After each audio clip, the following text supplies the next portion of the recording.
Kung hindi nagpakita, nagparamdam, sa tingin mo pinala ka ng bata? Tracy, nagbago na ako. Madami lang talaga ang problema nun, kaya ganun ako, kaya lumayo ako sa inyo. Pero okay na ako ngayon. Jess, ano bang kailangan mo? Bakit ka pa nagpapakita? Tracy, mahal pa din kita. Magsama tayo ulit. Promise, okay na ako. Pangako. Ikakasal na ako.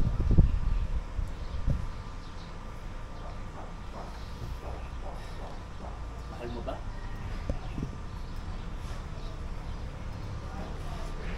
Hindi. Pero kaya niyang ibigay yung hindi mo kaya ibigay. May pera siya. Mayaman. Sorry, may pera lang. Pero kaya. Kaya ibigay, si man siya may pera, hindi na kayo magugutom ng anak mo. 5. Doon na. 5, 4, Opa, 3, 2, 5:42. action! Action. Hindi. Pero kaya niyang ibigay yung hindi mo kaya ibigay. Seaman siya, may pera. Hindi kami magugutom ng anak mo. Bakit, Tracy? Kaya ko naman kayo buhayan ah. Driver na ako sa factory ngayon.